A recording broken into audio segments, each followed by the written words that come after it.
Shashi sir ಹೇಗಿದ್ದೀರಾ? ನಾನ್ ಚೆನ್ನಾಗಿದ್ದೀನಿ, ನೀವ್ ಹೇಗಿದ್ದೀರಾ? ಸೂಪರ್ ಆಗಿದ್ದೀನಿ. ಗುಡ್. ನಿಮ್ಗೊಂದು ಆಸೆ ಇತ್ತು ಅನ್ಸುತ್ತೆ, ಒಳ್ಳೆ ಹೀರೋಯಿನ್ ಜೊತೆಗೆ ಸ್ಟೇಜ್ ಮೇಲೆ ಸ್ಟೆಪ್ ಅಂತ. ಸಖತ್ತಾಗಿತ್ತು ಆಕ್ಚುಲಿ ಅದು. ಹೌದಾ? Thank you. ನಾನೇನು ಪ್ರಿಪರೇಷನ್ ಇಲ್ಲದೆ ನಾವೆಲ್ಲ ಒಂದು ಸಾಂಗ್ ರಿಲೀಸ್ಗೆ ಹೋಗಿದ್ವಿ. ಮಾತಾಡೆಲ್ಲ ಆದ್ಮೇಲೆ ಎಲ್ಲರೂ ಡ್ಯಾನ್ಸ್ ಮಾಡಿ ಅಂತ ಅಂದ್ರು. ನಮ್ಗೆ ಏನ್ ಗೊತ್ತಿದ್ಯೋ ಅದನ್ನ ಡ್ಯಾನ್ಸ್ ಮಾಡಿದ್ವಿ. ಒಂದ್ ಸಲ ಆಡೋದು ಓಕೆ, 2 ಸಲ ಆಡೋದು ಓಕೆ, 3 ಸರಿ 4 ಸರಿ ಏನ್ ಮಾಡೋದು, ಹಂಗೆ ಪ್ರೆಷರ್ ಇತ್ತಲ್ವಾ. ಒಂದ್ಸಲ ಹೀರೋ ಜೊತೆಗೆ, ಒಂದ್ಸಲ ವಿಜಯ್ ಚಂದ್ರ ಅವ್ರ ಜೊತೆಗೆ, ಒಂದ್ಸಲ ನಾನು, ಮತ್ತೊಂದ್ಸಲ ಎಲ್ಲ ಪಬ್ಲಿಕ್ ಜೊತೆಗೆ. ಚಲೋ ಎಂಜಾಯ್ ಮಾಡಿದ್ದು. ಡ್ಯಾನ್ಸ್ ಚೆನ್ನಾಗಿ ಮಾಡ್ತೀರಾ ಅಂತ ಇಲ್ಲಿ ತೋರಿಸ್ಬಿಟ್ರಿ. Thank you. Okay sir, Karikaada cinema ತುಂಬಾನೇ ಕರ್ನಾಟಕದಲ್ಲಿ ಸ್ವಲ್ಪ ಪಿಚ್ಚನ್ ಹಚ್ಚಿರುವಂತ ಸಿನಿಮಾ. ಇತ್ತೀಚೆಗೆ ಆ ಸಾಂಗ್ ಆಗ್ಲಿ ಸೊ ಸಖತ್ ವೈರಲ್ ಆಯ್ತು ಆಕ್ಚುಲಿ. ಆಮೇಲೆ ಟ್ರೈಲರ್ ಸಹ ಸಖತ್ತಾಗಿ ಇಂಪ್ರೆಸಿವ್ ಆಗಿದೆ. ಸೊ ನೀವು ಈ ತರ ಸಿನಿಮಾಗಳು ಮಾಡ್ತಾನೆ ಇರ್ತೀರಾ, ಈ ತರ ಗೆಟಪ್ ಹಾಕ್ತಾನೆ ಇರ್ತೀರಾ, ಬಟ್ ಒಂದು ವಿಶೇಷತೆ ಇರುತ್ತಲ್ಲ, ಸೊ ಈ ಪಾತ್ರ ನನಗೆ ಏನು ಒಪ್ಕೋಬೇಕು ಅಂತ, ಆತರ ಏನಾದ್ರು ವಿಶೇಷದಿಂದ ಒಪ್ಕೊಂಡಿದ್ದೀರಾ, ರ್ಯಾಂಡಮ್ ಆಗಿ ಒಪ್ಕೊಂಡಿದ್ದೀರಾ ಅಂತ? ಇಲ್ಲ, ಈ ಕತೆ ನಮ್ಗೆ ಡೈರೆಕ್ಟರ್ ಬಂದ್ಬಿಟ್ಟು ನರೇಶನ್ ಕೊಟ್ಟಾಗ ತುಂಬಾ ರೂಟೆಡ್ ಆಗಿರುವಂತ ಸ್ಟೋರಿ ಇದು. ಇದು ನಮ್ಮ ಮಣ್ಣಿನ ಸ್ಟೋರಿ, ಇದು ಮಣ್ಣಿನ ವಾಸನೆ ಇದೆ ಈ ಒಂದು ಮೂವಿಯಲ್ಲಿ. ಅದಲ್ಲದೆ ಡೈರೆಕ್ಟರ್ ಮತ್ತೆ ನಮ್ಮ ಹೀರೋ ನಟರಾಜ್, ಕಾಡ ನಟರಾಜ್ ಅವರದ್ದು ಚೈಲ್ಡ್ಹುಡ್ ಮೆಮೊರೀಸ್, ಅನುಭವಗಳು ತುಂಬಾನೇ ಇದೆ ಈ ಮೂವಿಯಲ್ಲಿ. ಕಾಡ ಅಂತ ಯಾಕೆ ಕರೀತಿದ್ರು, ಅದಲ್ಲದೆ ಈ ರಕುಮಿ ಅಂತ ಸಾಂಗ್ ಅಲ್ಲಿ ಆ ಹುಡುಗಿನ ಕರೀತಾರೆ, ಆ ರಕುಮಿ ಯಾರು ಅನ್ನೋದು ಮೂವಿಯಲ್ಲಿ ಸಿಕ್ಕಾಪಟ್ಟೆ ಚೆನ್ನಾಗಿ ತೋರಿಸಿದ್ದಾರೆ. ಯಾಕಂದ್ರೆ ಅವ್ರ ಚೈಲ್ಡ್ಹುಡ್ ಮೆಮೊರೀಸ್ ತುಂಬಾನೇ ಚೆನ್ನಾಗಿದೆ.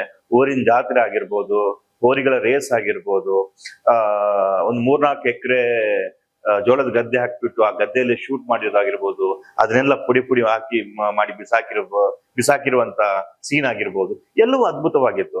ಇನ್ನೊಂದು ಮುಖ್ಯವಾಗಿ ಲೊಕೇಶನ್, ತುಂಬಾ ಅದ್ಭುತವಾದ ಲೊಕೇಶನ್ಸ್ ಅನ್ನ ಇವರು ಹುಡುಕಿದ್ದಾರೆ. ಜಲಪಾತ ಸೀನ್ಗಳಿರ್ಬೋದು, ಚಿಕ್ಕ ಎವರೆಸ್ಟ್ಗಳಾಗಿರ್ಬೋದು, ಅಲ್ಲಿಗೆಲ್ಲ ಗಾಡಿಗಳು ಹೋಗಲ್ಲ, ಅಲ್ಲಿಗೆಲ್ಲ ನಡ್ಕೊಂಡು ಹೋಗ್ಬೇಕು, ಎಷ್ಟೋ ದೂರದಿಂದ ಎಲ್ಲ ಕಬ್ಬನೆ ಎತ್ಕೊಂಡು ಅಲ್ಲಿಗೆ ಹೋಗಿರುವಂತದ್ದು ಎಲ್ಲರೂ ಒಂದು ಅದ್ಭುತವಾಗಿತ್ತು. ಒಂದು ಒಳ್ಳೆ ಎಕ್ಸ್ಪೀರಿಯನ್ಸ್ ಆಗಿತ್ತು. ಇದೆಲ್ಲನೂ ಬಿಟ್ಟು ಒಂದು ಪೈಸಾ ವಸೂಲಿ ಮೂವಿ ಇದು. ಒಂದು ಸಂಬಂಧ ಅಂದ್ರೆ ಏನು ಅನ್ನೋದನ್ನ ಎಲ್ಲರಿಗೂ ತೋರಿಸ್ಕೊಡುವಂತ ಒಂದು ಚಿತ್ರ ಇದು. ಮಾಸ್ ಅಂಡ್ ಕ್ಲಾಸ್ ಆಗಿದೆ, ಒಂದು ಒಳ್ಳೆ ಲವ್ ಇದೆ, ರಿವೆಂಜ್ ಇದೆ, ಎಲ್ಲಾ ತರದ ಎಮೋಷನ್ ಅನ್ನ ಕೊಡುವಂತ ಒಂದು ಒಳ್ಳೆ ಅನುಭವ ನಮ್ಮ ಕರಿಕಾಡ ಚಿತ್ರ ನಿಜವಾಗ್ಲೂ. ಅಂಡ್ ನಿಮ್ಮ ಸಿನಿಮಾಗಳು ಸೊ ಇಯರ್ ಅಲ್ಲಿ ತುಂಬಾ ಸಿನಿಮಾ ರಿಲೀಸ್ ಆಗ್ತಾ ಇರುತ್ತೆ. ಸೊ ಎಲ್ಲಾ ಸಿನಿಮಾದಲ್ಲೂ ಒಂಥರ ವಿಭಿನ್ನವಾದಂತಹ ವಿಲನ್ ಆದ್ರೂ ವಿಭಿನ್ನವಾದಂತಹ ವಿಲನ್ಸ್ ಕಾಣ್ತಾ ಇರುತ್ತೆ. ಬಟ್ ನನ್ಗೆಲ್ಲೋ ಒಂದ್ ಕಡೆ ಯಶ್ ಶೆಟ್ಟಿ ಅವರ ಆ ಪಾತ್ರಗಳ ಒಳಗಡೆ ಆಕ್ಟ್ ಮಾಡುವಾಗ ಆಗಿರ್ಬೋದು, ನಾವು ಡೈರೆಕ್ಟ್ ಆಗಿ ಮೀಟ್ ಮಾಡಿದಾಗ, ಇಲ್ಲ ಇವೆಂಟ್ಸ್ ನೋಡುವಾಗ ಬೇರೆ ಏನಕ್ಕೋ ಅಂಬಲಿಸ್ತಾ ಇರುವಂತಹ ಸಿಚುವೇಶನ್ ನಾನು ನೋಡಿದೀನಿ. ಇಲ್ಲ ಸರ್, ಅದು ನಾನಂತಲ್ಲ, ಪ್ರತಿಯೊಬ್ಬ ಆಕ್ಟರ್ ಕೂಡ ಅಂಬಲಿಸ್ತಾನೆ ಇರ್ತಾರೆ. ಯಾಕಂದ್ರೆ ಒಬ್ಬ ಡ್ಯಾನ್ಸರ್ಗೆ ನಾನು ಇನ್ನೂ ಅದ್ಭುತವಾದ ಡ್ಯಾನ್ಸ್ ಮಾಡ್ಬೇಕಂತ ಇರುತ್ತೆ. ಒಬ್ಬ ಫೈಟರ್ಗೆ ನಾನು ಇನ್ನೂ ಸಖತ್ತಾಗಿರೋ ಫೈಟ್ ಮಾಡ್ಬೇಕಂತ ಅನಿಸ್ತಾ ಇರುತ್ತೆ. ಒಬ್ಬ ಕಾಮಿಡಿಯನ್ಗೆ ನನಗೆ ಸಖತ್ತಾಗಿ ಕಾಮಿಡಿ ಮಾಡ್ಬೇಕಂತ ಅನಿಸ್ತಾ ಇರುತ್ತೆ. ಹಂಗೆ ಆಕ್ಟರ್ ಕೂಡ ನಂದು ಇದು ಮುಗೀತು, ಯಾವ ಮೂವಿ ಆಯ್ತು ಅದು ಮುಗೀತು, ಇನ್ನು ಸಿಗುವಂತ ಮೂವಿ ಇನ್ನೂ ಸ್ವಲ್ಪ ಜಾಸ್ತಿ ಸ್ಕ್ರೀನ್ ಪ್ರೆಸೆನ್ಸ್ ಇರುವಂತ ಸೀನ್ ಸಿಗ್ಬೇಕು, ಪರ್ಫಾರ್ಮೆನ್ಸ್ಗೆ ಏನು ಮಾಡುವಂತ ಸೀನ್ ಸಿಗ್ಬೇಕಂತ ನಾವು ಅಂಬಲಿಸ್ತಾ ಇರ್ತೀವಿ. ತಪ್ಪಲ್ಲ, ಯಾಕಂದ್ರೆ ಅದಾಗ್ಬೇಕು. ಈಗ ಕೆಲಸ ಮೂವಿ ನೋಡ್ಬೇಕಾದ್ರೆ ಏನಾಗುತ್ತೆ ಅಂತಂದ್ರೆ, ಯಾವ್ದೋ ಒಂದು ಆಕ್ಟರ್ ಒಂದು ಮೂವಿನ ಚೆನ್ನಾಗಿ ಮಾಡಿರ್ತಾನೆ, ಸಖತ್ತಾಗಿ ಪರ್ಫಾರ್ಮೆನ್ಸ್ ಮಾಡಿರ್ತಾನೆ, ಅವಾಗ ನಂಗೆ ಬೇಜಾರಾಗುತ್ತೆ, ಇಷ್ಟು ಚೆನ್ನಾಗಿ ಪರ್ಫಾರ್ಮೆನ್ಸ್ ಮಾಡ್ಬಿಟ್ಟಲ್ಲ, ಸಖತ್ತಾಗಿ ಮಾಡ್ದಲ್ಲ ಅಂತ ಹೇಳ್ಬಿಟ್ಟು ನನ್ನ ಒಳಗಡೆ ನಂಗೆ ಯಾಕೆ ಇಂತ ಸಿಕ್ಕಿಲ್ಲ, ನಾನು ಈ ತರ ಮಾಡ್ಬೇಕಂತ ಅನ್ಸಿದ್ದು ಇದೆ. ಯಾರೋ ಒಬ್ಬ ಆಕ್ಟರು ಅಲ್ಲಿ ಏನ್ ಕೊಡ್ಬೇಕಂತ ಕೊಡದೆ ಇದ್ದಾಗ ಕೂಡ ಬೇಜಾರಾಗಿದ್ದು ಇದೆ. ಎಷ್ಟು ಒಳ್ಳೆ ಕ್ಯಾರೆಕ್ಟರು, ಅಯ್ಯೋ ಇದನ್ನ ಹೆಂಗ್ ಮಾಡ್ಬೋದಿತ್ತಲ್ಲ ಅಂತ ಅನ್ಸೋದೇ ಇದೆ. ಇದು ತಪ್ಪಲ್ಲ. ಆದ್ರೆ ಇನ್ನೊಬ್ಬರ ಬಗ್ಗೆ ಈರ್ಷ್ಯೆ ಪಡೋದು, ಇನ್ನೊಬ್ಬರ ಬಗ್ಗೆ ಏನು ಕೆಟ್ಟದನ್ನು ಬಯಸೋದು ತಪ್ಪು. ಅದು ಒಳ್ಳೇದಕ್ಕೆ ಆಗ್ಬೇಕು. ನಮ್ಮೊಳಗೆ ನಮ್ಗೆ ಪಾಸಿಟಿವ್ ಅನ್ನ ಕ್ರಿಯೇಟ್ ಮಾಡ್ಬೇಕು, ಅದಷ್ಟೇ. ಅಂಡ್ ಇಂಡಸ್ಟ್ರಿಯಲ್ಲಿ ಹೀರೋಗಳು ಕಮ್ಮಿ ಅಂತ ಎಲ್ಲಾ ಕಡೆ ಹೇಳ್ಕೊಂಡು ನೋಡ್ತಾರೆ, ಹೀರೋರ್ನ ಯೂಸ್ ಮಾಡ್ಕೊಳ್ತಾರೆ. ಅದೇ ತರನೇ ವಿಲನ್ಸ್ ಗಳು ಕಮ್ಮಿ ಅಂತ ಕೆಲವೊಂದ್ಸಲ ಅನ್ಸ್ಬಿಡುತ್ತೆ. ಏನಕ್ಕಂದ್ರೆ ಇರುವಂತ ವಿಲನ್ಸ್ ಗಳನ್ನ ಯೂಸ್ ಮಾಡ್ಕೊಳ್ತಾರೆ ಇಂಡಸ್ಟ್ರಿ ಸರಿಯಾಗಿ ಅಂತ. ಸರ್, ಅದು ಹಂಗೆ ನಾವು ಹೇಳಕ್ ಆಗಲ್ಲ ಸರ್. ಅದು ಯಾವ ತರ ಆಗುತ್ತೆ ಅಂತಂದ್ರೆ, ಈಗ ನಮ್ಮಲ್ಲೆಲ್ಲ ಕಾಂಟ್ಯಾಕ್ಟ್ ಮುಖಾಂತರನೇ ರೋಲ್ ಸಿಗೋದು ಜಾಸ್ತಿ. ಯಾಕೆಂದ್ರೆ ಡೈರೆಕ್ಟರ್ಗೆ ಇವ್ರ ಪರಿಚಯ, ಅವ್ರ ಪರಿಚಯ, ಇವ್ರ ಜೊತೆಗೆ ನಂಗೆ ಒಳ್ಳೆ ವೇವ್ ಲೆಂತ್ ಇದೆ, ಇವನು ಗುಡ್ ಆಕ್ಟರ್, ಸೆಟ್ ಅಲ್ಲಿ ಏನು ಕಿರಿಕ್ ಮಾಡಲ್ಲ, ಈ ತರದೆಲ್ಲ ಕೆಲವೊಂದು ಎಲಿಮೆಂಟ್ ಹಿಡ್ಕೊಂಡು ಒಬ್ಬನನ್ನ ಕಾಸ್ಟಿಂಗ್ ಮಾಡಿರ್ತಾರೆ. ಇಲ್ಲಿಂದ ಆಕ್ಟರ್ಗಳು ಹೊರಗೆ ಹೋಗ್ಬಿಟ್ಟು ಆಕ್ಟಿಂಗ್ ಮಾಡ್ತಿದ್ದಾರೆ. ಇನ್ ಕೆಲವೊಂದಕ್ಕೆ ಹೊರಗಿಂದ ಆಕ್ಟರ್ ಬೇಕಾಗಿರುತ್ತೆ, ಅದಕ್ಕೆ ಕರ್ಸ್ಕೊಂಡಿರ್ತಾರೆ. ನನ್ಗೇನು ಆತರ ಅನ್ಸಲ್ಲ. ಬಟ್ ಆದಷ್ಟು ನಮ್ ಕನ್ನಡದವ್ರಿಗೆ ನಾವು ಅವಕಾಶ ಕೊಡಬೇಕು. ತುಂಬಾ ಜನ ಆಕ್ಟರ್ಸ್ ಈಗ ಅಪ್ಕಮಿಂಗ್ ಬರ್ತಾ ಇದ್ದಾರೆ, ಅವ್ರಿಗೆಲ್ಲ ಚಾನ್ಸ್ ಸಿಕ್ಕಿದ್ರೆ ಚೆನ್ನಾಗಿರುತ್ತೆ. ನೀವು ಹೇಳಿದ್ರಲ್ಲೇನೆ ನಾವು ಪ್ರಶ್ನೆ ಹುಡ್ಕೊಂತು, ಅಂದ್ರೆ ಸ್ಟಾರ್ಟಿಂಗ್ ಅಲ್ಲಿ ಹೇಳ್ದಂಗೆ ಅವ್ರ ಪರಿಚಯ ಇವ್ರ ಪರಿಚಯ ಅವ್ರ ಹಂಗ ಹಾಕೊಂಡು ಬೇರೆಯವ್ರ ಕಿವಿಯಿಂದ ಕೇಳಿದ್ರೆ ಮಾತ್ರನೇ ಚಾನ್ಸ್ ಕೊಡೋದು ಆಕ್ಚುಲಿ ಜಾಸ್ತಿ ನಡೀತಾ ಇದೆ ಅಂತ ಅನ್ಸುತ್ತೀರ? ಅಲ್ಲ, ಆತರ ಆಗ್ಬೇಕಂತ ಏನು ಇಲ್ಲ. ನಾನು ಹೇಳೋದೇನಂದ್ರೆ, ಈಗ ಮೊನ್ನೇನೋ ಚರ್ಚೆಗಳು ನಡೀತಿದ್ವು, ಟ್ಯಾಲೆಂಟ್ ಇದ್ದವರಿಗೆ ಆತರ ಈ ತರ ಎಲ್ಲ ಸಿಕ್ಕಾಪಟ್ಟೆ ಬರ್ತಿತ್ತಲ್ವಾ. ಇಬ್ರು ಅಂದ್ರೆ ಎರಡು ಕಡೆನೂ ಕರೆಕ್ಟೇ. ಇಬ್ರು ಹೇಳಿದ್ದು ಅವ್ರವ್ರಿಗೆ ಗೊತ್ತಿರುವ ಒಳ್ಳೆತನನೇ ಹೇಳಿದ್ದು. ನಾವುಗಳಷ್ಟೇ ಅದನ್ನ ಮಿಸ್ಅಂಡರ್ಸ್ಟ್ಯಾಂಡಿಂಗ್ ಮಾಡ್ಕೊಂಡಿದ್ದು, ಅದನ್ನ ಬೇರೆ ಬೇರೆ ರೂಪ ಕೊಟ್ಟಿದ್ದು ಆ ತರ ಇತ್ತ. ಏನು ಒಳ್ಳೆ ಟ್ಯಾಲೆಂಟ್ ಇದ್ದವರು ಬಡವರಾಗಿ ಯಾರೇ ಆಗ್ಲಿ ಅವ್ರಿಗೆ ಚಾನ್ಸ್ ಸಿಗ್ಬೇಕು. ಚಾನ್ಸ್ ಸಿಗ್ಬೇಕು ಇನ್ನು ಯಾವ ತರ ಅವನ ಟ್ಯಾಲೆಂಟ್ ಮೇಲೆ ಅವ್ನು ಗುರುತಿಸ್ಕೋಬೇಕಾಗತ್ತೆ. ಇಬ್ರು ಕರೆಕ್ಟ್ ಇದ್ದಾರೆ ನನ್ನ ಪ್ರಕಾರ, ನನ್ಗೆ ಅನ್ಸಿದ್ದು. ಓಕೆ, ಈಗ ನಾವು ಕೂಡ ಏನು, ಈಗ ನಾವು ಕೂಡ ಒಂದು ತುಂಬಾ ಲೋ ಬ್ಯಾಕ್ಗ್ರೌಂಡ್ ಇಂದ ಬಂದವರು, ಇವತ್ತು ಬಂದು 10 ವರ್ಷ ಆಯ್ತು ಇಂಡಸ್ಟ್ರಿಗೆ. ಸೊ ನಮ್ಗೆ ಟ್ಯಾಲೆಂಟ್, ನಾನು ಅದನ್ನ ಹೊಗಳ್ಕೊಂಡು ಹೇಳಲ್ಲ, ಇದ್ದಿದ್ರಿಂದ ನಾವು ಇದ್ದೀವಿ. ಇಷ್ಟು ದಿವಸ ನಾವು ಏನು ನಮ್ಮ ಏನು ಜೀವನ ನಡೀತಿದೆ, ಇಲ್ಲಿ ಕೆಲಸ ಮಾಡ್ತಾ ಇದೀವಿ ನಾವು, ಅಲ್ವಾ? ಸೊ ಸ್ಟ್ರಗಲ್ ಬೇಕು. ಕೆಲವೊಂದ್ಸಲ ಯಾರೋ ಒಬ್ಬನ ಇನ್ಫ್ಲೂಯೆನ್ಸ್ ಮಾಡಿ ನಾವು ಅಲ್ಲಿ ಕೊಟ್ರೆ, ಯಾರೋ ಒಬ್ಬ ಟ್ಯಾಲೆಂಟ್ ಇರೋ ವ್ಯಕ್ತಿದು ಕೆಲಸನ ಕೊಟ್ಟಂಗೆ ನಾವು ಇನ್ಫ್ಲೂಯೆನ್ಸ್ ಮಾಡಿ ಕೊಟ್ಟು ಅವ್ನು ಚೆನ್ನಾಗಿ ಮಾಡಿದ್ರೆ ಗ್ರೇಟ್, ನಾನು ಏನೋ ಅದ್ರ ಬಗ್ಗೆ ಏನಲ್ಲ. ಅಲ್ಲಿ ಏನಾದ್ರು ಹಾಳಾಯ್ತು, ಚೆನ್ನಾಗಿ ಮಾಡಿಲ್ಲ ಅಂದ್ರೆ ಯಾರೋ ಒಬ್ಬ ಅದ್ಭುತ ಟ್ಯಾಲೆಂಟ್ ಇರೋ ವ್ಯಕ್ತಿ ಕೆಲಸ ಹೋಯ್ತಲ್ವಾ, ಅಷ್ಟೇ, ಮತ್ತೇನಿಲ್ಲ.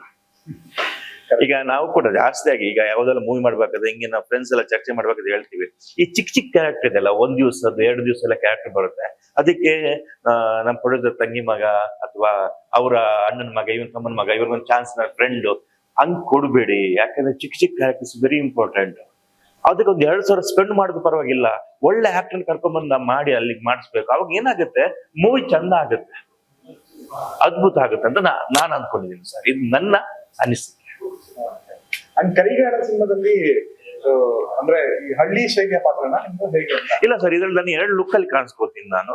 ಒಂದು ಬಂದ್ಬಿಟ್ಟು ರೆಟ್ರೋ ಲುಕ್, ಇನ್ನೊಂದು ಬಂದ್ಬಿಟ್ಟು ಮಾಡರ್ನ್ ಲುಕ್. ತುಂಬಾ ಚೆನ್ನಾಗಿದೆ. 2ರಲ್ಲೂ ಕೂಡ ಪವರ್ಫುಲ್ ಆದಂತ ಡೈಲಾಗ್ ಗಳು ಇದ್ದಾವೆ. ಅದೇ ತರ ಮ್ಯಾನರಿಸಮ್ ಆಗಿರ್ಬೋದು, ತುಂಬಾ ವೆರೈಟಿ ಆಗಿದೆ. ಮಾಡರ್ನ್ ಲುಕ್ ಅಲ್ಲಿ ಒಂಥರ ಕಾಣಿಸ್ಕೋತೀನಿ ನಾನು, ಒಂದು ರೆಟ್ರೋ ಲುಕ್ ಅಲ್ಲಿ ಒಂಥರ ಕಾಣಿಸ್ಕೋತೀನಿ. ಇದೆಲ್ಲ ಡಿಸೈನ್ ಮಾಡಿದ್ದು ನಮ್ಮ ಡೈರೆಕ್ಟರ್, ಅವ್ರ ಕಲ್ಪನೆ ಅದು. ಆ ಕಲ್ಪನೆಗೆ ನಾನು ಜೀವ ತುಂಬಿದ್ದೀನಿ ಅಂತ ಅನ್ಕೋತೀನಿ ಸರ್. ಎಷ್ಟು ಸಿನಿಮಾದಲ್ಲೇ ಸದ್ಯಕ್ಕೆ ಕಂಟಿನ್ಯೂಸ್? ಈಗ ಕರಿಕಾಡ Feb 6 ಗೆ ರಿಲೀಸ್ ಆಗ್ತಿದೆ. ಅದ ನಂತರ ರೈಸ್ ಆಫ್ ಅಶೋಕ ಬರ್ತಾ ಇದೆ. ಏಪ್ರಿಲ್ 30ಕ್ಕೆ ಇದು ಬರ್ತಾ ಇದೆ, ನಮ್ಮ ಕೇಡಿ ಬರ್ತಾ ಇದೆ. ಮೇ 1ಕ್ಕೆ ಲೆನಿನ್ ತೆಲುಗು ಮೂವಿ ಬರ್ತಾ ಇದೆ. ಸೊ ಇದೆ ತುಂಬಾನೇ. ತುಂಬಾ ತೆಲುಗು ಸಿನಿಮಾಗಳ ಆಫರ್ ರಿಜೆಕ್ಟ್ ಮಾಡ್ತಿದ್ರ ಅಂತ? ಇಲ್ಲ, ಅಂದ್ರೆ ಇಲ್ಲಿ ಡೇಟ್ ಕೊಟ್ಟಿರ್ತೀವಲ್ಲ, ಏನ್ ಮಾಡಕ್ಕಾಗಲ್ಲ. ಕೆಲವೊಂದ್ಸಲ ನಾವು ಇಲ್ಲಿಗೆ ಈಗ ಮಾರ್ಚ್ ಡೇಟ್ ಈಗ ಬ್ಲಾಕ್ ಆಗಿದೆ ಅಂತ ಅಂದ್ಕೊಳ್ಳೋಣ, ಈಗ ಸಡನ್ ಆಗಿ ಬಂತು ಅಂತಂದ್ರೆ ನಾವು ಮಾಡಕ್ ಆಗಲ್ಲ. ಯಾಕಂದ್ರೆ ಯಾರೇ ಒಬ್ರು ಡೇಟ್ ಕೊಟ್ಟಾಗ ಅವ್ರು ಎಲ್ಲಾ ಕಡೆ ಪ್ಲಾನ್ ಮಾಡ್ಕೊಂಡಿರ್ತಾರೆ, ಅವ್ರಿಗೆ ತೊಂದರೆ ಮಾಡಕ್ ಆಗಲ್ಲ. ಅಂತ ಸಂದರ್ಭ ಬಂದಾಗ ಬಿಟ್ಟಿದ್ದಿದೆ.